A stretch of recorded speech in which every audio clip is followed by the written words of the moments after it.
팔린 책, 그리고 사람들이 가장 많이 소장하고 있는 책, 그리고 가장 많이 읽고 있는 책은 단연코 성경입니다. 지금까지 늘 그랬고 큰 어떤 변동이 없으면 앞으로도 그러지 않을까 싶습니다. 신자 불신자 관계없이 그렇다고 합니다. 근데 성경은 사람들의 구전으로 이 기억으로 전수되기 시작할 때부터 실은 사본으로 존재했지, 맨 처음 하나님이 처음 기록하는 그 사람에게 들려주었던 원본, 원래 원본은 한 조각도 우리에게 남겨져 있지 않습니다.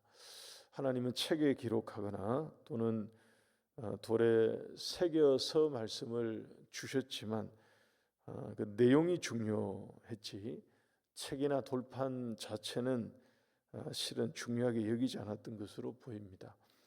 63절 말씀을 한번 보면 예레미야에게 주신 이 예언의 말씀이 짧지가 않을 겁니다.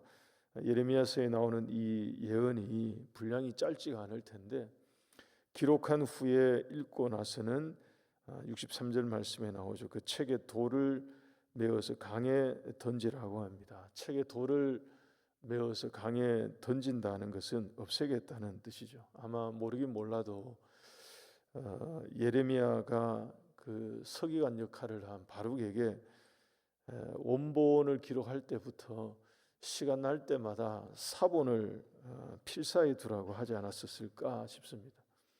여하튼 하나님은 이 63절의 이 행위를 통해서 64절의 말씀이 있습니다. 64절 말씀 보면 책이 물에 사라짐같이 바벨론이 이같이 몰락한다는 것을 보여주라고 하십니다. 일종의 이 행동을 통해 보여주는 이 행위 메시지 이런 거죠.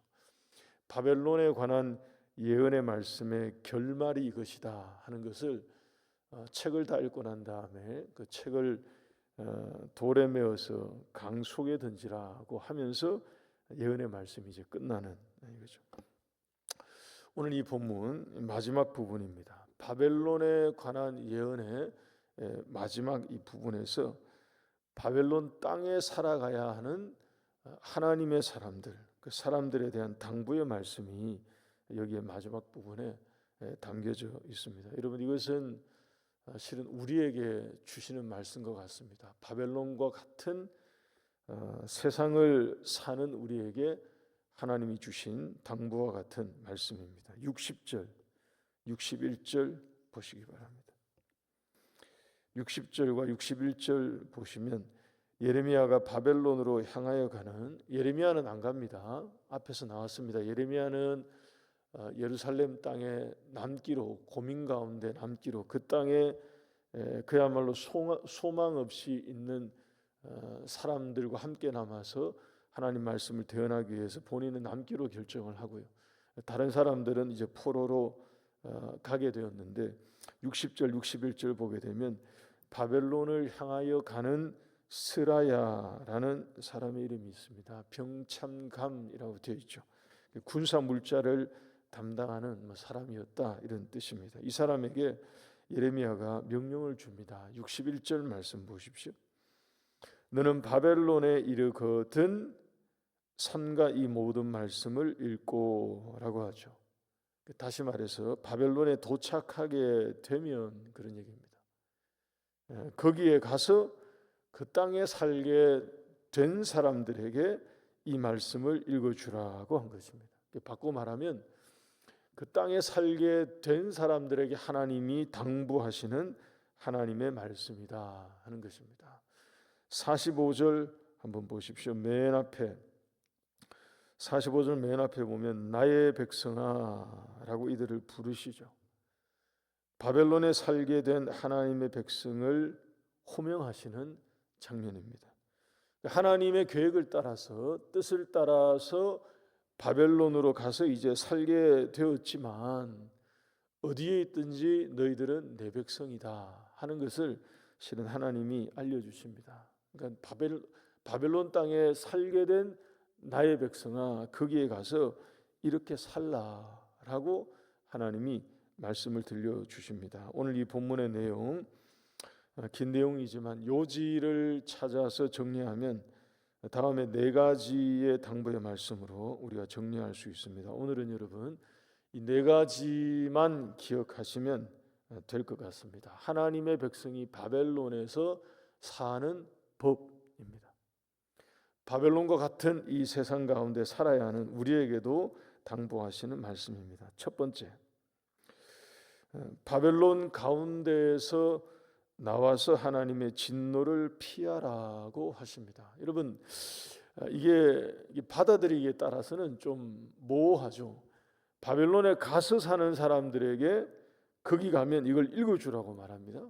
거기 가서 나오면 안 되고 살아야 되는 사람인데 들려주시는 말씀이 그 중에서 나와서 진노를 피하라고 하십니다. 나올 수 없는데 나오라고 하시죠. 이게 무슨 말이냐 하면 거기에 살지만 구별되어 살라 하는 그런 뜻입니다. 그러니까 매우 특별한 정체성을 지키라 하는 거죠. 45절 말씀 다시 보시면 여기에 나오는 말씀입니다. 그 중에서 나와서 하나님의 진노를 피하라. 그 땅으로부터 구별되라는 것입니다. 정체성을 얘기합니다. 요한복음 17장 말씀 보게 되면 예수님이 우리를 위해 기도하실 때 이 점을 분명히 실은 알려주셨습니다. 요한복음 17장 15절 16절에 내가 비옵는 것은 그들을 세상에서 데려가시기를 위함이 아니요 다만 악에 빠지지 않게 보존하시기를 위함이니이다. 16절에 내가 세상에 속하지 아니함 같이 그들도 세상에 속하지 아니하였습니다. 그러니까 세상에 데려가지 않고 남겨두시는데 거기에 속하지 않았다고 말씀하십니다. 그러니까 속하지 않았는데 속한 사람처럼 거기에 두신다는 것입니다. 다르게 살라 하는 그런 말씀이죠. 성도가 예수를 믿는 신자들이 바벨론에서 사는 법입니다. 여러분 예레미야 이 말씀을 실은 요한계시록에서 사도 요한이 묵시록을 기록하면서 이거 사용했습니다. 요한계시록 18장 4절 말씀 보게 되면 제가 한번 읽어드리겠습니다. 또 내가 들으니 하늘로부터 다른 음성이 나서 이르되 내 백성아 거기서 나와 그의 죄에 참여하지 말고 그가 받을 재앙들을 받지 말라. 큰 성 바벨론의 멸망을 말하면서 요한계시록에 정확하게 예레미야의 이 말씀을 실은 거의 인용에 가까운 수준으로 사용한 것입니다. 내 백성아 거기서 나와서 하나님의 진노를 재앙을 받지 않도록 피하라고 말씀하신 것입니다. 첫 번째 이거 기억할 수 있기 바랍니다. 우리가 이 땅에 살지만 바벨론과 같은 이 세상에 살지만 우리 성도들에게는 사는 법이 있다는 것입니다. 구별되어 살아가라 하신 말씀입니다. 두 번째, 그렇게 구별되어 나왔으면 50절 앞부분을 한번 보십시오. 50절 앞부분 보시면 이렇게 말씀하십니다. 칼을 피한 자들이여 멈추지 말고 걸어가라고 하십니다. 진노의 칼을 피하여 구원을 받은 자가 되었다면 그 다음에는 멈추어 서지 말고 거기서 계속 앞으로 걸어가라고 하십니다. 여러분 경험해 보지는 않았습니다만 그런 얘기는 많이 들었고요. 아마 여러분들도 들었을 것 같습니다. 추운 전쟁터에서 군사들이 행군할 때 살기 위해서는 멈추지 않고 계속 걸어가야 한다고 합니다. 멈추어 서면 그야말로 몸이 말 그대로 멈춰버리기 때문에 추운 전쟁터에서 생존하기 위해서는 여하튼 움직여야 된다. 걸어가면서 졸면서 졸음이 와서 행군을 하더라도 걸어가야 되는, 계속 걸어가야 되는, 움직이지 않으면 그야말로 명을 달리할 수 있는 우리 신앙에 있어서는 생각해 보면 어떤 점에서 그런 것과 같습니다. 제자리 걸음은 사실 죽음이죠. 제자리 걸음은 실은 퇴보인 것입니다. 구원받은 이후에 하나님이 이 바벨론에 살아가야 되는 이 사람들에게 당부해 주시는 말씀이 칼을 피한 자들이에요. 구원받은 거죠. 하나님의 진노의 칼을 피했다면 그 다음부터 멈추어 서 있지 말고 계속 앞으로 걸어가라는 것입니다. 우리 신앙의 이 중요한 권면이 아닐 수 없습니다. 여러분, 천국 가는 그날까지 제자리에 멈춰 서 있지 말고 계속 앞으로 전진해 나가는 저와 여러분들의 신앙이 될 수 있기를 바랍니다. 여러분, 세 번째는 우리 같이 한번 따라하겠습니다. 항상 하나님을 생각하라. 한 번 더 따라하겠습니다. 항상 하나님을 생각하라. 50절 하반절을 한번 보십시오. 50절 하반절. 먼 곳에서 여호와를 생각하며 예루살렘을 너희 마음에 두라고 합니다. 바벨론의 포로가 되어 살아야 하는 이 사람들에게 하나님이 이런 말씀을 주셔요. 그러니까 굉장히 멀리 사는 이제 삶을 살게 된 거죠. 근데 아무리 멀리 있더라도 거기서라도 하나님을 잊지 말라 하는 것입니다. 여러분, 예루살렘은 하나님이 계신 곳이죠. 하나님이 계신 곳에 마음을 두고 살라는 것입니다. 한마디로 말하면 비록 멀리 바벨론 땅에 살아가야 하지만 모든 순간에 어디에 있든지 하나님을 기억하며 살라 하는 당부입니다. 여러분, 오늘 하루 이렇게 새벽 예배 드리고 하루의 삶을 우리가 다 각자 출발하게 될 텐데, 여러분 어디서 무엇을 하시든지 어디에 계시든지 오늘 하루 하나님을 의식하고 생각하며 살아가는 그런 한 날이 될 수 있기를 바랍니다. 그리고 마지막으로 한 가지만 더 봅니다. 바벨론의 우상을 경계하라는 말씀을 우리가 볼 수 있습니다. 47절 한번 보십시오. 47절 보시면, 그러므로 보라, 날이 이르리니 내가 바벨론의 우상들을 벌할 것이라고 말씀하죠. 왜 이런 말씀을 하셨을까 생각해 보면, 여러분, 포로에서 돌아오고 난 다음에 기록된 선지서들이 있습니다. 에스라 이런 것 쭉 포로 이후의 삶을 엿볼 수 있는 그 내용을 읽어보게 되면 어디에서든 다 공통적으로 걸리는 내용들이 있습니다. 뭐냐 하면, 이들이 한 70년 동안 바벨론에서 그 땅에 살고 난 다음에 돌아온 사람들의 삶의 모습에는 발견되는 게 있습니다. 혼합 종교, 그리고 혼합 문화, 혼합의 어떤 이 생태라 그럴까요? 결혼도 혼합 결혼 때문에 큰 문제가 되어가지고 아내들을 돌려보내라 그러고 난리 났던 적이 있죠. 그러니까 이들 가운데 이게 자연스럽게 그냥 이렇게 스며든 것입니다. 바벨론에서 한 70년 바벨론의 문화를 보는 가운데에 자기들의 마음 가운데 알게 모르게 바벨론화된 것입니다. 그러니까 이들은 돌아와서 뭐라고 얘기하는가 하면, 우리는 하나님을 안 섬긴 적이 없습니다. 이렇게 얘기를 합니다. 우리는 하나님을 계속 섬기고 있었고 우리의 문제가 뭔지 잘 모르겠습니다. 식의 반응을 보였습니다. 선지자들이 이들의 그런 삶을 굉장히 강하게 질타하고 책망하고 했습니다. 인지하지 못한 거죠.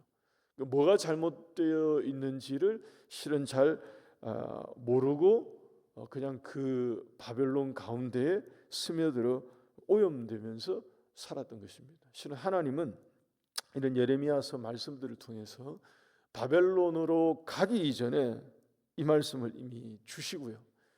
거기에 가게 되면 그 스라야에게 그 땅의 사람들에게, 살아야 될 사람들에게 읽어주라고 얘기를 했습니다. 그러니까 미리 경계하고 경고해 주신 거죠. 바벨론의 우상은, 눈에 보이는 모든 이 우상들은 멸망의 대상이 될 것이니 주의하라 하는 말씀이었습니다. 근데 실은 그렇게 하지 못한 거죠. 58절 말씀도 한번 보시면, 58절을 보시면 조금 더 구체적으로 알 수 있습니다. 어떤 것들이 바벨론의 우상에 해당될 수 있었는지를 보여주는 것과 같습니다. 만군의 여호와께서 이와 같이 말씀하시니라. 바벨론의 성벽은 회파되겠고 그 높은 문들은 불에 탈 것이며 백성들의 수고 그리고 민족들의 수고는 헛되고 불탈 것인즉 그들이 쇠잔하리라. 여러분, 이 58절에 나오는 바벨론의 성벽 그리고 그들의 높은 문, 또 그 땅의 사람들이, 여기 수고는 다 업적을 얘기하는 것입니다. 업적, 이런 것들이 실은 다 우상이었습니다. 고대 바벨론은 여러분 굉장했습니다. 우리의 상상을 초월합니다. 현재 실물로는 남아있지 않고 기록으로 기록된 그냥 문헌으로 남아있는 신비로운 것들이 많아요. 여러분 많이 들어봤을 것입니다. 공중정원 같은 거 상상이 잘 안 되거든요. 그 어마어마한 것들을 실은 바벨론 당시에 이 고대 바벨론 제국은 문명을 이루고 살았습니다. 사람들이 거기 가가지고 그것을 봤을 때 흠모할 만한 하거든요. 깜짝 놀랄 만한 거거든요. 여기 나오는 이 묘사들이 바벨론의 성벽, 높은 문 그 자체로 굉장히 높아 보이는 것입니다. 이런 모든 것들이 그들의 눈에는 우상이 되었던 것입니다. 사모하는 어떤 것이 됐죠. 이 땅을 살아가고 있는 우리에게 하나님이 주시는 권면과 같습니다. 오늘 이 네 가지 우리 다시 한번 더 보시고 우리 같이 기도하도록 하겠습니다. 이 세상을 사는 우리 성도들이 사는 법입니다. 바벨론에서 구별되라고 하십니다. 그리고 멈추지 말고 계속 걸어가라고 하십니다.